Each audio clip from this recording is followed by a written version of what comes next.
PSC ഡയറിയിലേക്ക് സ്വാഗതം. ഇന്ന് നമ്മൾ പഠിക്കാൻ പോകുന്നത് കേരള PSCയുടെ 65ാം വാർഷിക വിശേഷാൽ പതിപ്പിൽ കൊടുത്തിട്ടുള്ള എക്കണോമിക്സ് എന്ന സബ്ജക്റ്റിലെ നീതി ആയോഗ് അതുപോലെ പഞ്ചവത്സര പദ്ധതി എന്നീ രണ്ട് ടോപ്പിക്കാണ്.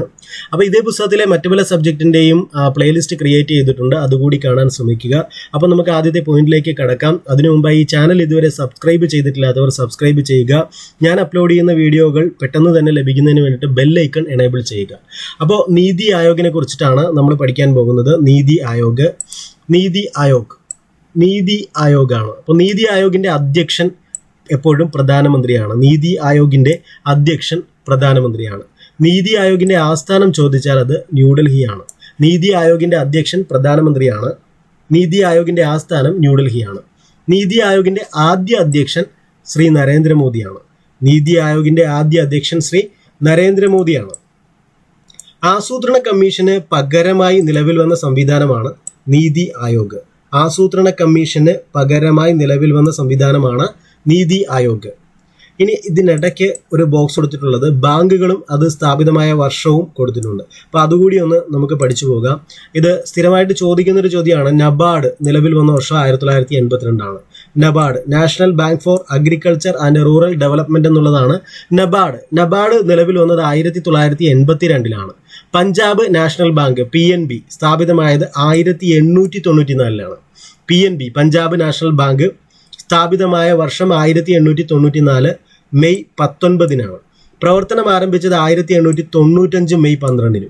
അപ്പോൾ പഞ്ചാബ് നാഷണൽ ബാങ്ക് സ്ഥാപിതമാകുന്നത് 1894 മെയ് 19 അത് പ്രവർത്തനം ആരംഭിക്കുന്നത് 1895 മെയ് 12 മുദ്ര ബാങ്ക് ഉദ്ഘാടനം ചെയ്തത് 2015 ഏപ്രിൽ 8 മുദ്ര ബാങ്ക് ഉദ്ഘാടനം ചെയ്തത് 2015 ഏപ്രിൽ 8 റീജിയണൽ റൂറൽ ബാങ്കുകൾ അഥവാ RRB സ്ഥാപിതമായത് 1975 ഒക്ടോബർ 2 RRB റീജിയണൽ റൂറൽ ബാങ്കുകൾ സ്ഥാപിതമായത് 1975 ഒക്ടോബർ 2 എക്സിം ബാങ്ക് സ്ഥാപിതമായ വർഷം 1982 എക്സ്പോർട്ട് ഇമ്പോർട്ടുമായിട്ട് ബന്ധപ്പെട്ട് ഉള്ള ഒരു ബാങ്കാണ് എക്സിം ബാങ്ക് എന്ന് പറയുന്നത്. അത് 1982 സ്ഥാപിതമായിട്ടുള്ളത്. അടുത്ത ഒരു പോയിന്റ് നമുക്ക് നോക്കാം.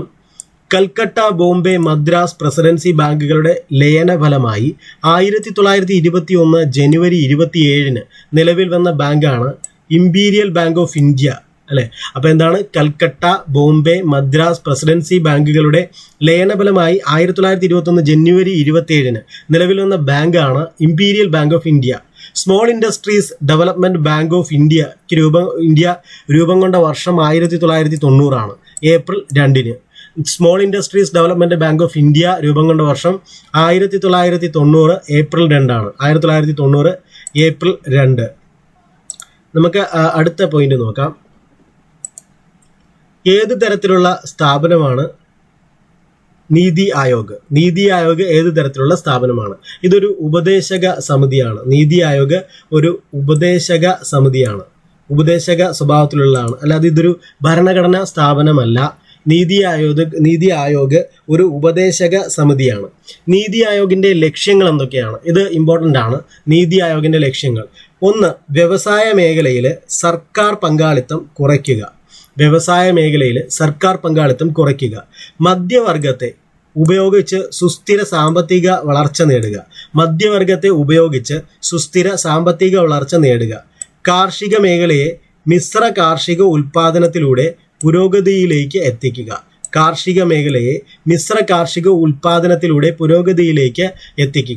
പ്രവാസി ഇന്ത്യക്കാരുടെ സേവനം സാമ്പത്തിക സാങ്കേതിക വളർച്ചയ്ക്ക് ഉപയോഗിക്കുക മുതലായവയാണ്. അപ്പോൾ നീതി ആയോഗിന്റെ ലക്ഷ്യങ്ങൾ എന്ന് പറയുന്നത് വ്യവസായ മേഖലയിൽ സർക്കാർ പങ്കാളിത്തം കുറയ്ക്കുക, മധ്യവർഗത്തെ ഉപയോഗിച്ച് സുസ്ഥിര സാമ്പത്തിക വളർച്ച നേടുക, കാർഷിക മേഖലയെ മിശ്ര കാർഷിക ഉൽപാദനത്തിലൂടെ പുരോഗതിയിലേക്ക് നയിക്കുക, പ്രവാസി ഇന്ത്യക്കാരുടെ സേവനം സാമ്പത്തിക സാങ്കേതിക വളർച്ചയ്ക്ക് ഉപയോഗിക്കുക മുതലായവയാണ്. നീതി ആയോഗിന്റെ ആദ്യ ഉപാധ്യക്ഷൻ അരവിന്ദ് പനഗരിയാണ്. ഇത് ചോദിക്കാൻ സാധ്യതയുള്ള ഒരു ചോദ്യമാണ്. ആദ്യത്തേതിൽ എപ്പോഴും ചോദിക്കാറുണ്ട്. നീതി ആയോഗിന്റെ ആദ്യ ഉപാധ്യക്ഷൻ അരവിന്ദ് പനഗരിയാണ്. നീതി ആയോഗിന്റെ ആദ്യ CEO സിന്ധുശ്രീ ഖുള്ളാർ. നീതി ആയോഗിന്റെ ആദ്യ ഉപാധ്യക്ഷൻ അരവിന്ദ് പനഗരിയ. നീതി ആയോഗിന്റെ ആദ്യ CEO സിന്ധുശ്രീ ഖുള്ളാർ. നീതി ആയോഗിന്റെ ഗവേണിംഗ് കൗൺസിൽ അംഗങ്ങൾ സംസ്ഥാന മുഖ്യമന്ത്രിമാർ, അതേപോലെ കേന്ദ്രഭരണ പ്രദേശങ്ങളിലെ മുഖ്യമന്ത്രിമാരാകാം, അല്ലെങ്കിൽ ലഫ്റ്റനന്റ് ഗവർണർമാരാകാം. അപ്പോൾ എന്താണ് നീതി ആയോഗിന്റെ ഗവേണിംഗ് കൗൺസിൽ അംഗങ്ങൾ ആരൊക്കെയാണ്? അത് ഒന്നെങ്കിൽ സംസ്ഥാന മുഖ്യമന്ത്രിമാരും കേന്ദ്രഭരണ പ്രദേശങ്ങളിലെ മുഖ്യമന്ത്രിമാരാകാം, അല്ലെങ്കിൽ ലഫ്റ്റനന്റ് ഗവർണർമാരാകാം. അപ്പോൾ അതാണ് നീതി ആയോഗിന്റെ ഗവേണിംഗ് കൗൺസിലിലെ അംഗങ്ങൾ. നീതി ആയോഗിന്റെ ഗവേണിംഗ് കൗൺസിൽ യോഗത്തിൽ അധ്യക്ഷത വഹിക്കുന്നത് പ്രധാനമന്ത്രിയാണ്.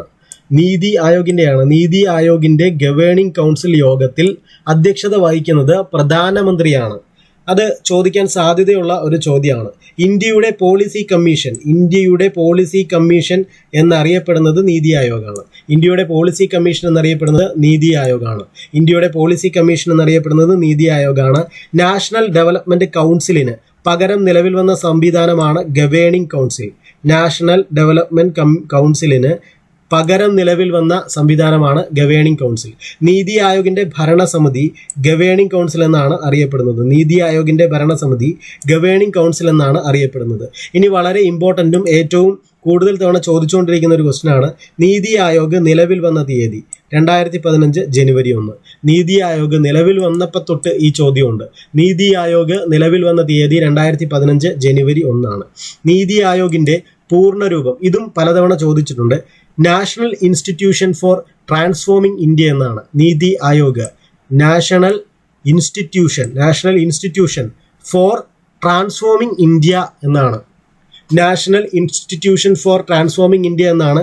നീതി ആയോഗിന്റെ പൂർണ്ണരൂപം. ആസൂത്രണ കമ്മീഷൻ നിർത്തലാക്കി പകരം നീതി ആയോഗ് ആരംഭിച്ച പ്രധാനമന്ത്രിയാണ് നരേന്ദ്രമോദി.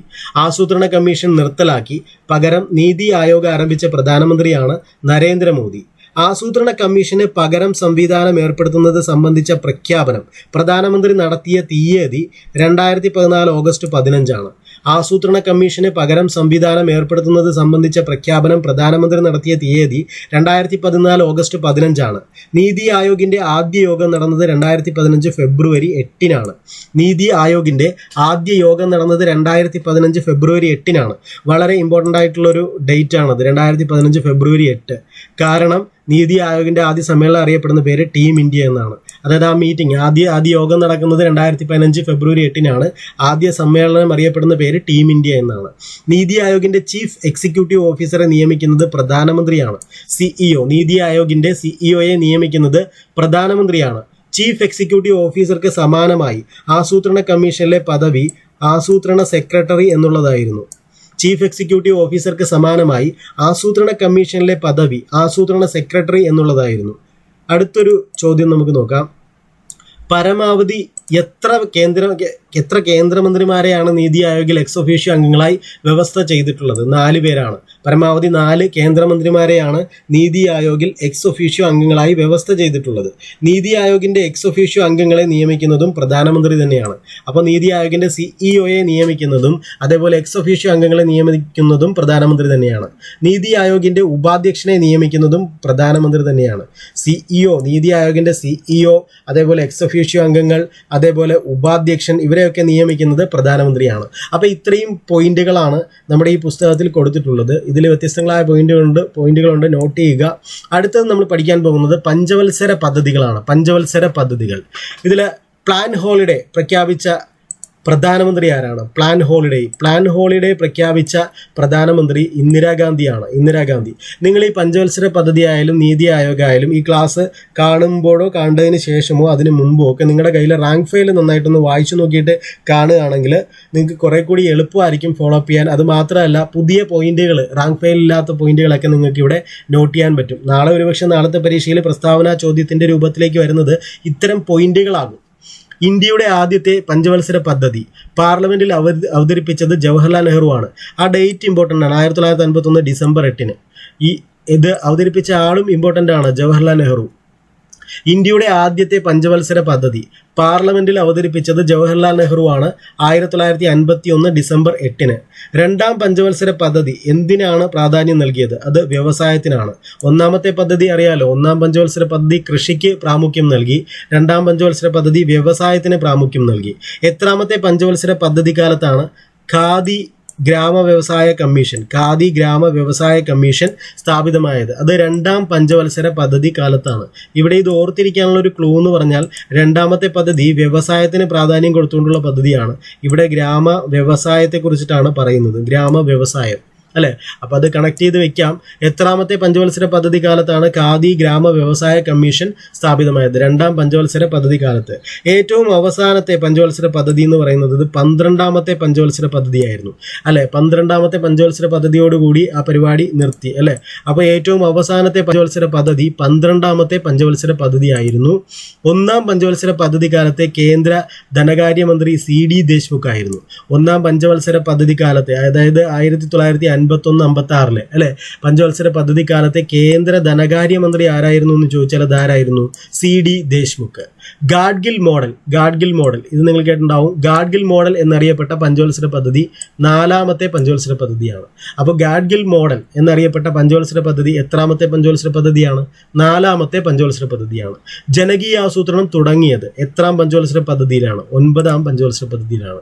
ജനകീയ ആസൂത്രണം തുടങ്ങിയത് 9ാം പഞ്ചവത്സര പദ്ധതിയിലാണ്. നിങ്ങൾക്ക് ഈ ഞാനിവിടെ പങ്കുവയ്ക്കുന്ന വിവരങ്ങൾ ഇഷ്ടപ്പെടുന്നുണ്ടെങ്കിൽ നിങ്ങൾ തീർച്ചയായിട്ടും ലൈക്ക് ചെയ്ത് ഷെയർ ചെയ്ത് പ്രോത്സാഹിപ്പിക്കുക. DD ധർ മോഡൽ എന്നറിയപ്പെട്ട പഞ്ചവത്സര പദ്ധതി 5ാമത്തെ പഞ്ചവത്സര പദ്ധതിയാണ്. DD ധർ മോഡൽ 5ാമത്തെ പഞ്ചവത്സര പദ്ധതി അല്ലെ.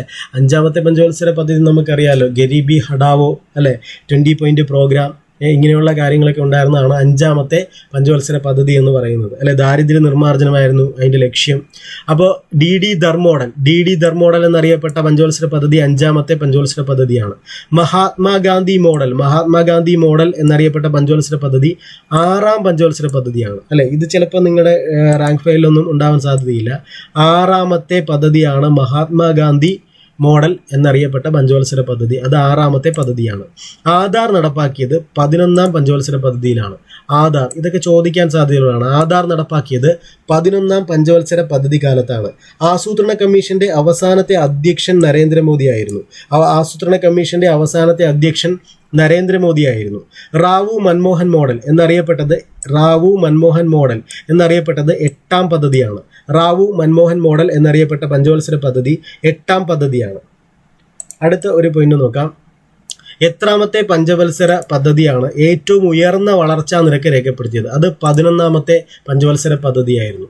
എത്രാമത്തെ പഞ്ചവത്സര പദ്ധതിയാണ് ഏറ്റവും ഉയർന്ന വളർച്ചാ നിരക്ക് രേഖപ്പെടുത്തിയത്? അത് 11ാമത്തെ പഞ്ചവത്സര പദ്ധതിയായിരുന്നു. ജനകീയ പദ്ധതി എന്നറിയപ്പെട്ട പദ്ധതി 9ാം പദ്ധതിയാണ്. ജനകീയ പദ്ധതി എന്നറിയപ്പെട്ട പദ്ധതി 9ാം പദ്ധതിയാണ്.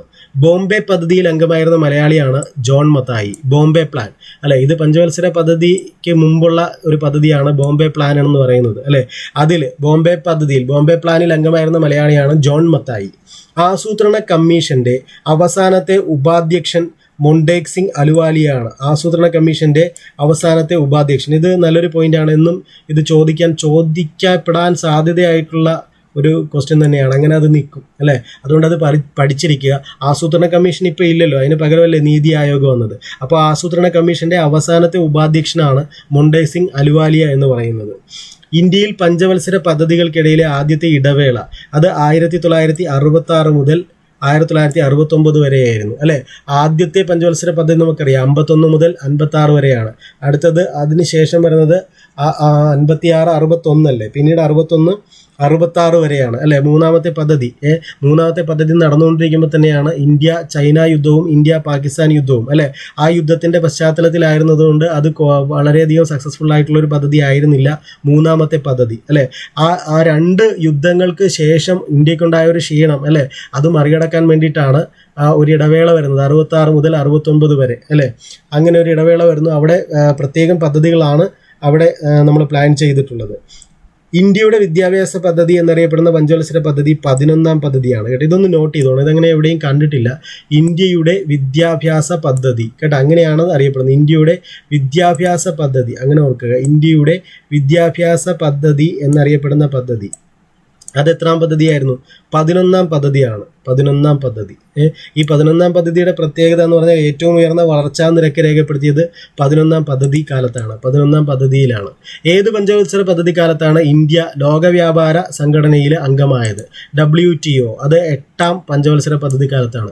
1995-ലല്ലേ WTOയിൽ അംഗമാകുന്നത്. അപ്പോൾ 8ാം പഞ്ചവത്സര പദ്ധതി കാലത്താണ്. വനിതാ വികസനം അല്ലേ, ഇത് വളരെ ഇമ്പോർട്ടൻ്റ് ആണ്, നല്ല ഓർത്തിരിക്കേണ്ട ഒരു പോയിന്റ് കൂടിയാണ്. ഒരു ചെറിയ കൺഫ്യൂഷനും ഉണ്ട് ഇതിനകത്ത്. വനിതാ വികസനം എന്ന നിലയിൽ നിന്ന് വനിതാ ശാക്തീകരണം എന്ന നിലയിലേക്ക് സമീപനത്തിൽ മാറ്റം വരുത്തിയ വിഭാവനം ചെയ്ത പഞ്ചവത്സര പദ്ധതിയാണ് 9ാം പഞ്ചവത്സര പദ്ധതി. അപ്പോൾ ഇവിടെ നോക്കേണ്ട പോയിന്റ് അതാണ്. വനിതാ വികസനം എന്ന നിലയിൽ നിന്ന് വനിതാ ശാക്തീകരണം എന്ന നിലയിലേക്ക് സമീപനത്തിൽ മാറ്റം വിഭാവനം ചെയ്ത പഞ്ചവത്സര പദ്ധതിയാണ് 9ാം പഞ്ചവത്സര പദ്ധതി. മനസ്സിലായോ? ഇത് പറയാൻ കാരണം 10ാം പഞ്ചവത്സര പദ്ധതി എന്ന് പറഞ്ഞാൽ സ്ത്രീ ശാക്തീകരണം അതിൻ്റെ ഒരു ലക്ഷ്യം തന്നെയായിരുന്നു. ഇവിടെ അങ്ങനെ ലക്ഷ്യമായിട്ടല്ല പറയുന്നതെങ്കിലും വനിതാ വികസനം എന്ന നിലയിൽ നിന്ന് വനിതാ ശാക്തീകരണം എന്ന നിലയിലേക്ക് സമീപനത്തിൽ മാറ്റം വിഭാവനം ചെയ്തുകൊണ്ടുള്ള ഒരു പഞ്ചവത്സര പദ്ധതിയാണ് 9ാം പഞ്ചവത്സര പദ്ധതി. പക്ഷെ 10ാം പഞ്ചവത്സര പദ്ധതിയിലേക്ക് വരുമ്പോൾ സ്ത്രീ ശാക്തീകരണം ഒരു പ്രധാന അജണ്ട തന്നെയാണ് അതിൻ്റെ. അപ്പോൾ നോക്കുക, അടുത്തൊരു വനിതാ ശാക്തീകരണം, അത് തുറന്ന് പറയുന്നുണ്ട്. വനിതാ ശാക്തീകരണത്തിന് ഊന്നൽ അല്ലെങ്കിൽ പ്രയോറിറ്റി കൊടുത്ത പഞ്ചവത്സര പദ്ധതി 10ാം പഞ്ചവത്സര പദ്ധതിയാണ്. രണ്ടും തമ്മിലുള്ള വ്യത്യാസം മനസ്സിലായെന്ന് വിചാരിക്കുന്നു. അടുത്തത് 1ാം പഞ്ചവത്സര പദ്ധതിക്കായി വകയിരുത്തിയിരുന്നത് എത്ര കോടി രൂപയായിരുന്നു എന്നാണ്. 2069 കോടി രൂപയായിരുന്നു വകയിരുത്തിയിരുന്നത്. പിന്നീട് അത് 2378 കോടി ായിട്ട് ഉയർത്തുകയാണ് ഉണ്ടായത് അല്ലേ. അപ്പോൾ 1ാം പഞ്ചവത്സര പദ്ധതിക്കായി വകയിരുത്തിയിരുന്ന തുക എന്ന് പറഞ്ഞാൽ 2069 കോടിയായിരുന്നു. പിന്നീട് അത് 2378 കോടിയായി ഉയർത്തി. ദേശീയ ദുരന്ത നിവാരണ അതോറിറ്റി സ്ഥാപിതമായത് ഏത് പഞ്ചവത്സര പദ്ധതി കാലത്താണ്? അത് 10ാം പഞ്ചവത്സര പദ്ധതി കാലത്താണ്. ദേശീയ ദുരന്ത നിവാരണ അതോറിറ്റി സ്ഥാപിതമായത് 10ാം പഞ്ചവത്സര പദ്ധതി കാലത്താണ്.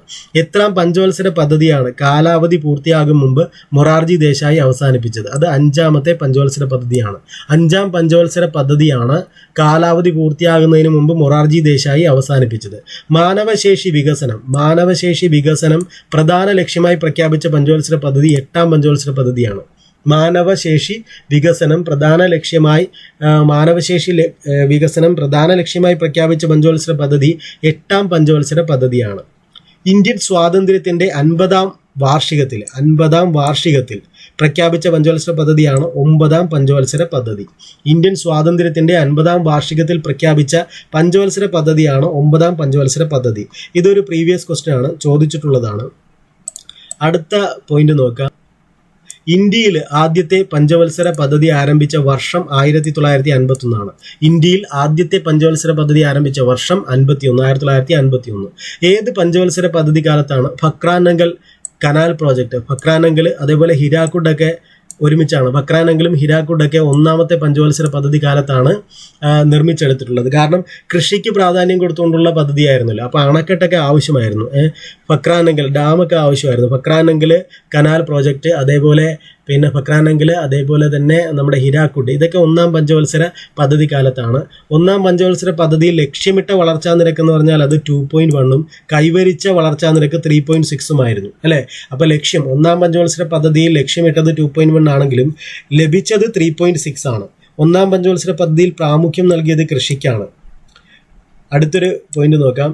മൊറാർജി സർക്കാർ നടപ്പിലാക്കിയ 6ാം പഞ്ചവത്സര പദ്ധതി റദ്ദാക്കി പുതിയ 6ാം പദ്ധതി നടപ്പാക്കിയ പ്രധാനമന്ത്രി ഇന്ദിരാഗാന്ധിയാണ്. മൊറാർജി സർക്കാർ നടപ്പാക്കിയ 6ാം പഞ്ചവത്സര പദ്ധതി റദ്ദാക്കി പുതിയ 6ാം പദ്ധതി നടപ്പാക്കിയ പ്രധാനമന്ത്രി ഇന്ദിരാഗാന്ധിയാണ് അല്ലേ. ഇന്ദിരാഗാന്ധി കൊണ്ടുവന്ന 5ാം പദ്ധതി റദ്ദാക്കിയിട്ട് വേറെ കുറച്ച് പ്ലാൻ അവതരിപ്പിച്ചത് നമ്മുടെ മൊറാർജി ദേശായിയാണ്. അപ്പോൾ മൊറാർജി ദേശായിയുടെ സർക്കാർ കൊണ്ടുവന്ന 6ാമത്തെ പഞ്ചവത്സര പദ്ധതി റദ്ദാക്കിയിട്ട് പുതിയ 6ാം പദ്ധതി അവതരിപ്പിച്ചത് ഇന്ദിരാഗാന്ധിയാണ്. ജോലിക്ക് കൂലി ഭക്ഷണം എന്ന ആശയം കൊണ്ടുവന്ന പഞ്ചവത്സര പദ്ധതി 5ാം പദ്ധതിയാണ്. അതായത് ദാരിദ്ര്യ നിർമ്മാർജ്ജനമായിരുന്നു 5ാം പദ്ധതിയുടെ മുഖ്യ ലക്ഷ്യം. അപ്പോൾ ജോലിക്ക് കൂലി ഭക്ഷണം എന്ന ആശയം കൊണ്ടുവന്ന പഞ്ചവത്സര പദ്ധതി 5ാം പദ്ധതിയാണ്. 2ാം പഞ്ചവത്സര പദ്ധതിയുടെ ശില്പി എന്നറിയപ്പെടുന്നത് PC മഹലനോബിസ് ആണ്. PC മഹലനോബിസ് 2ാം പഞ്ചവത്സര പദ്ധതിയുടെ ശില്പി PC മഹലനോബിസ് ആണ്. ഇന്ത്യ ആദ്യത്തെ ആണവ പരീക്ഷണം നടത്തിയത് 1974 മെയ് 18-നാണ്. മെയ് 18-ന്. എത്രാമത്തെ പഞ്ചവത്സര പദ്ധതി കാലത്തെന്നാണ്? ഇത് 5ാം പഞ്ചവത്സര പദ്ധതി കാലത്താണ്. കാരണം 74-ലാണല്ലോ. 74 മെയ് എന്ന് പറയുമ്പോൾ 5ാം പഞ്ചവത്സര പദ്ധതി നടക്കുന്ന സമയമാണ്. 74, 79 അല്ലെ 5ാം പഞ്ചവത്സര പദ്ധതി നടക്കുന്ന സമയമാണ്. അപ്പോൾ 74 അതെ 5ാം പഞ്ചവത്സര പദ്ധതി നടക്കുന്ന സമയത്താണ് ഇന്ത്യ ആദ്യത്തെ ആണവ പരീക്ഷണം നടത്തിയത് 1974 മെയ് 18-ന്. എത്രാമത്തെ പഞ്ചവത്സര പദ്ധതി കാലത്തായിരുന്നു? 5ാം പദ്ധതി കാലത്തായിരുന്നു. അടുത്തൊരു പേജിലാണ് എടുത്ത് നോക്കാം. ഇന്ത്യൻ ആസൂത്രണത്തിൻ്റെ പിതാവ് എന്നറിയപ്പെടുന്നത് M. വിശ്വേശ്വരയ്യയാണ്. M. വിശ്വേശ്വരയ്യ. ഇന്ത്യൻ ആസൂത്രണത്തിൻ്റെ പിതാവ് എന്നറിയപ്പെടുന്നത് M. വിശ്വേശ്വരയ്യയാണ്. 1974 ഏപ്രിൽ 1-ന് ആരംഭിച്ച 1974 ഏപ്രിൽ 1-ന് ആരംഭിച്ച ഏത് പഞ്ചവത്സര പദ്ധതിയാണ് കാലാവധി തീരുന്നതിന് മുമ്പ് 1978-ൽ അവസാനിപ്പിച്ചത്? അത് 5ാം പഞ്ചവത്സര പദ്ധതിയാണ്. 1974 ഏപ്രിൽ 1-ന് ആരംഭിച്ച ഏത് പഞ്ചവത്സര പദ്ധതിയാണ് കാലാവധി തീരുന്നതിന് മുമ്പ് 1978-ൽ എന്ന് പറഞ്ഞാൽ മൊറാർജി ദേശായി സർക്കാരാണ് 78-ൽ അധികാരത്തിൽ വന്നപ്പോൾ അവസാനിപ്പിച്ചു അല്ലേ. 1950 മുതൽ 1980 വരെ 1950 മുതൽ 1980 വരെയുള്ള ഇന്ത്യൻ സമ്പദ് വ്യവസ്ഥ, അതായത് ആ 30 വർഷം, ആദ്യത്തെ 1950 മുതൽ 80 വരെയുള്ളൊരു 30 വർഷം ഇന്ത്യൻ സമ്പദ് വ്യവസ്ഥയുടെ താഴ്ന്ന വളർച്ചാ നിരക്ക് ഏത് പേരിലാണ് അറിയപ്പെടുന്നതെന്ന്. അതാണ് ഹിന്ദു വളർച്ചാ നിരക്ക് അല്ലേ. ഹിന്ദു വളർച്ചാ നിരക്ക്. 1950 മുതൽ 1980 വരെയുള്ള ഇന്ത്യൻ സമ്പദ് വ്യവസ്ഥയുടെ താഴ്ന്ന വളർച്ചാ നിരക്ക് ഏത് പേരിലാണ് അറിയപ്പെടുന്നത്? ഹിന്ദു വളർച്ചാ നിരക്ക് എന്നാണ് അറിയപ്പെടുന്നത്. അടുത്ത ഒരു പോയിന്റ്, മിനിമം നീഡ്സ് പ്രോഗ്രാം തയ്യാറാക്കിയ വ്യക്തിയാണ് DP Dhar. Minimum needs programme തയ്യാറാക്കിയ വ്യക്തി DP ധർ ആണ്. DP ധർ. ഹിന്ദു വളർച്ചാ നിരക്ക് എന്ന പ്രയോഗത്തിന്റെ ഉപജ്ഞാതാവ് രാജ് കൃഷ്ണയാണ്. ഹിന്ദു വളർച്ചാ നിരക്ക് എന്ന പ്രയോഗത്തിന്റെ ഉപജ്ഞാതാവ് രാജ് കൃഷ്ണയാണ്. ബ്രിട്ടീഷ് ഇന്ത്യയിലെ ഗവൺമെന്റ് രൂപം നൽകിയ അഡ്വൈസറി പ്ലാനിംഗ് ബോർഡിന് 1944-46 കാലയളവിൽ നേതൃത്വം നൽകിയത് KC നിയോഗിയാണ്. ബ്രിട്ടീഷ് ഇന്ത്യയിലെ ഗവൺമെന്റ് രൂപം നൽകിയ അഡ്വൈസറി പ്ലാനിംഗ് ബോർഡിന് 1944-46 കാലയളവിൽ നേതൃത്വം നൽകിയത് KC നിയോഗിയാണ്. ഇന്ത്യയിലെ ഏത് പഞ്ചവത്സര പദ്ധതിയുടെ പ്രധാന ലക്ഷ്യമായിരുന്നു സുസ്ഥിര വികസനം? അത് 12ാം പദ്ധതിയാണ്. സുസ്ഥിര വികസനം, സസ്റ്റൈനബിൾ ഡെവലപ്മെന്റ് എന്ന് പറയും. ഇന്ത്യയിലെ ഏത് പഞ്ചവത്സര പദ്ധതിയുടെ പ്രധാന ലക്ഷ്യമായിരുന്നു സുസ്ഥിര വികസനം? ഇൻക്ലൂസീവ് ഗ്രോത്ത് എന്ന ആശയം ലക്ഷ്യമാക്കിയ ആദ്യ ഇന്ത്യൻ പഞ്ചവത്സര പദ്ധതിയാണ് 11ാം പഞ്ചവത്സര പദ്ധതി. അപ്പോൾ സുസ്ഥിര വികസനം 12ാം പദ്ധതിയും ഇൻക്ലൂസീവ് ഗ്രോത്ത് അഥവാ എല്ലാവരെയും ഉൾക്കൊള്ളുന്ന വളർച്ച അത് 11ാം പദ്ധതിയുമാണ് കേട്ടോ. അപ്പോൾ സുസ്ഥിര വികസനം 12ാം പദ്ധതി, സസ്റ്റൈനബിൾ ഡെവലപ്മെന്റ് 12ാം പദ്ധതി, ഇൻക്ലൂസീവ് ഗ്രോത്ത് 11ാം പദ്ധതി. അടുത്തൊരു പോയിന്റ്, രാജ്യവികസനത്തിന്റെ താക്കോൽ എന്ന നിലയിൽ ഭൂപരിഷ്കരണത്തിന് ഊന്നൽ നൽകിയ പഞ്ചവത്സര പദ്ധതി 1ാം പഞ്ചവത്സര പദ്ധതിയാണ്. രാജ്യവികസനത്തിന്റെ താക്കോൽ, ഇതൊക്കെ നല്ല പോയിന്റാണ്. രാജ്യവികസനത്തിന്റെ താക്കോൽ എന്ന നിലയിൽ ഭൂപരിഷ്കരണത്തിന് ഊന്നൽ നൽകിയ പഞ്ചവത്സര പദ്ധതി 1ാം പഞ്ചവത്സര പദ്ധതിയാണ്. ഇന്ത്യ പിന്തുടരുന്ന ആസൂത്രണ മാതൃക ഏത് രാജ്യത്തിൻ്റെതാണ്? അത് മുൻ സോവിയറ്റ് യൂണിയൻ്റെതാണ്. ഇന്ത്യ പിന്തുടരുന്ന ആസൂത്രണ മാതൃക ഏത് രാജ്യത്തിൻ്റെതാണ്? മുൻ സോവിയറ്റ് യൂണിയൻ. ഇന്ത്യയിൽ ആദ്യമായി കുടുംബാസൂത്രണ ക്ലിനിക്ക് ആരംഭിച്ചത് മുംബൈയിലാണ്. ഇന്ത്യയിൽ ആദ്യമായി കുടുംബാസൂത്രണ ക്ലിനിക്ക് ആരംഭിച്ചത് മുംബൈയിലാണ്. ഇന്ത്യയിൽ റോളിംഗ് പ്ലാൻ അവതരിപ്പിച്ച കാലഘട്ടം 1978 മുതൽ 1980 വരെയാണ്. അതായത് മൊറാർജി ദേശായിയുടെ കാലഘട്ടത്തിലാണ് അദ്ദേഹം 5ാം പഞ്ചവത്സര പദ്ധതി 1978 റദ്ദ് ചെയ്തു. എന്നിട്ട് റോളിംഗ് പ്ലാൻ അവതരിപ്പിച്ചു. 1978 മുതൽ 80 വരെ റോളിംഗ് പ്ലാൻ അവതരിപ്പിച്ചു. ഇന്ത്യയിലെ ആദ്യത്തെ കുടുംബാസൂത്രണ ക്ലിനിക്കിന്റെ സ്ഥാപകൻ RD കാർവെയാണ്. അപ്പം നമ്മൾ പഠിച്ചു ഇന്ത്യയിൽ ആദ്യത്തെ കുടുംബാസൂത്രണ ക്ലിനിക്ക് ആരംഭിച്ചത് മുംബൈയിലാണ്. അതിന്റെ സ്ഥാപകൻ എന്ന് പറയുന്നത് RD കാർവെയാണ്. ഏറ്റവും കൂടുതൽ ശരാശരി വളർച്ചാ നിരക്ക് കൈവരിച്ച പഞ്ചവത്സര പദ്ധതി 11ാം പഞ്ചവത്സര പദ്ധതിയാണ്. അത് ഓൾറെഡി നമ്മൾ പഠിച്ചു കഴിഞ്ഞു അല്ലേ. 11ാം പഞ്ചവത്സര പദ്ധതി. ഇൻക്ലൂസീവ് ഗ്രോത്ത് എന്നുള്ളത് 11ാം പദ്ധതിയുടെ ലക്ഷ്യമാണ് അല്ലെ. സസ്റ്റൈനബിൾ ഗ്രോത്ത് എന്നുള്ളത് 12ാം പദ്ധതിയുടെ ലക്ഷ്യമാണ്. ഏത് പഞ്ചവത്സര പദ്ധതി കാലത്താണ് ഇന്ത്യയിൽ intensive agricultural programme intensive agricultural programme ആരംഭിച്ചത്? അത് മൂന്നാം പദ്ധതി. ഏത് പഞ്ചവത്സര പദ്ധതി കാലത്താണ് ഇന്ത്യയിൽ ഇന്റൻസീവ് അഗ്രികൾച്ചറൽ പ്രോഗ്രാം ആരംഭിച്ചത്? മൂന്നാം പദ്ധതി കാലത്താണ്. ഹാരോഡ് ഡോമർ മോഡലിൽ രൂപകൽപ്പന ചെയ്ത പഞ്ചവത്സര പദ്ധതി ഒന്നാമത്തെ പഞ്ചവത്സര പദ്ധതിയാണ്. ഹാരോഡ് ഡോമർ മോഡലിൽ രൂപകൽപ്പന ചെയ്ത ഇന്ത്യൻ പഞ്ചവത്സര പദ്ധതി ഒന്നാമത്തേതാണ്. കേരള മോഡൽ വികസന പദ്ധതി എന്നറിയപ്പെട്ട പഞ്ചവത്സര പദ്ധതി 10ാം പഞ്ചവത്സര പദ്ധതിയാണ്. കേരള മോഡൽ വികസന പദ്ധതി എന്നറിയപ്പെട്ട പഞ്ചവത്സര പദ്ധതി 10ാം പദ്ധതിയാണ്. ജോൺ സാൻഡി ആൻഡ് ചക്രവർത്തി മോഡൽ എന്നറിയപ്പെട്ട പഞ്ചവത്സര പദ്ധതി 3ാം പദ്ധതിയാണ്. ജോൺ സാൻഡി ആൻഡ് ചക്രവർത്തി മോഡൽ എന്നറിയപ്പെട്ട പഞ്ചവത്സര പദ്ധതി 3ാം പദ്ധതിയാണ്. ഡോക്ടർ KN രാജ് ഏത് നിലയിലാണ് പ്രസിദ്ധൻ? ഇക്കണോമിസ്റ്റ് എന്ന നിലയിലാണ്. ഡോക്ടർ KN രാജ് ഇക്കണോമിസ്റ്റ് ആണ്. അടുത്തൊരെണ്ണം നോക്കാം. സാമ്പത്തിക രംഗവും കമ്മിറ്റികളുമാണ്. പഞ്ചവത്സര പദ്ധതി കഴിഞ്ഞിട്ടില്ല, അതിനിടയ്ക്കുള്ള ഒരു ബോക്സ് ആണ്. സാമ്പത്തിക രംഗവും കമ്മിറ്റികളുമാണ്. ഇവിടെ പറയുന്ന നബാർഡ് രൂപവൽക്കരിക്കാൻ ശുപാർശ ചെയ്ത കമ്മിറ്റിയാണ് ശിവരാമൻ കമ്മിറ്റി. നബാർഡ് രൂപവൽക്കരിക്കാൻ ശുപാർശ ചെയ്ത കമ്മിറ്റിയാണ് ശിവരാമൻ കമ്മിറ്റി. ഓർത്തിരിക്കണം കേട്ടോ, ശിവരാമൻ കമ്മിറ്റി. നബാർഡ്. ആദായ നികുതി ഘടന ലഘൂകരിക്കുന്നതുമായി ബന്ധപ്പെട്ട 1968 റിപ്പോർട്ട് സമർപ്പിച്ച കമ്മിറ്റിയാണ് ഭൂതലിംഗം കമ്മിറ്റി. എന്താണ്? ആദായ നികുതി ഇൻകം ടാക്സ് ഇൻകം ടാക്സ് വരുന്നു എന്ന് പറയുമ്പോഴേ ചിലർക്ക് പേടിയാ അപ്പോൾ ഒരു ഭൂതമായിട്ട് കണക്ക് കൂട്ടിയാൽ മതി. ഇൻകം ടാക്സ് ആദായ നികുതി ഘടന ലഘൂകരിക്കുന്നതുമായി ബന്ധപ്പെട്ട് 1968 റിപ്പോർട്ട് സമർപ്പിച്ച കമ്മിറ്റിയാണ് ഭൂതലിംഗം കമ്മിറ്റി. റീജിയണൽ റൂറൽ ബാങ്കുകൾ RRB സ്ഥാപിതമായതുമായി ബന്ധപ്പെട്ട കമ്മിറ്റിയാണ് നരസിംഹം കമ്മിറ്റി. റീജിയണൽ റൂറൽ ബാങ്കുകളുമായി ബന്ധപ്പെട്ട കമ്മിറ്റിയാണ് നരസിംഹം കമ്മിറ്റി. SBIയുമായി ബന്ധപ്പെട്ട രൂപവൽക്കരിക്കുന്നതിന് ശുപാർശ ചെയ്ത കമ്മിറ്റിയാണ് ഗോർവാല കമ്മിറ്റി. SBI രൂപവൽക്കരിക്കുന്നതിന് ശുപാർശ ചെയ്ത കമ്മിറ്റിയാണ് ഗോർവാല കമ്മിറ്റി. ചെറുകിട വ്യവസായത്തിന്റെ വളർച്ചയ്ക്കായി രൂപവൽക്കരിച്ച കമ്മിറ്റിയാണ് കാർവേ കമ്മിറ്റി. പേയ്മെന്റ് ബാങ്കുകളുടെ രൂപവൽക്കരണത്തിന് ശുപാർശ ചെയ്ത കമ്മിറ്റിയാണ് നച്ചികേത്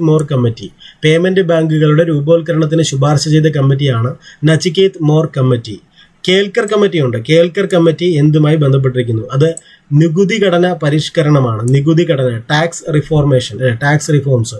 കേൽക്കർ കമ്മിറ്റി നികുതി ഘടന പരിഷ്കരണവുമായി ബന്ധപ്പെട്ടതാണ്. The village and small scale industries കമ്മിറ്റി എന്നറിയപ്പെടുന്നത് കാർവേ കമ്മിറ്റിയാണ്. സ്മോൾ സ്കെയിൽസ് ഇൻഡസ്ട്രീസ് കമ്മിറ്റി എന്നറിയപ്പെടുന്നത് കാർവേ കമ്മിറ്റി. ഞാനിവിടെ അപ്ലോഡ് ചെയ്യുന്ന എല്ലാ വീഡിയോയുടെയും ക്ലാസ്സിൻ്റെയും പരീക്ഷ നമ്മൾ ഇതിൽ നടത്താറുണ്ട്.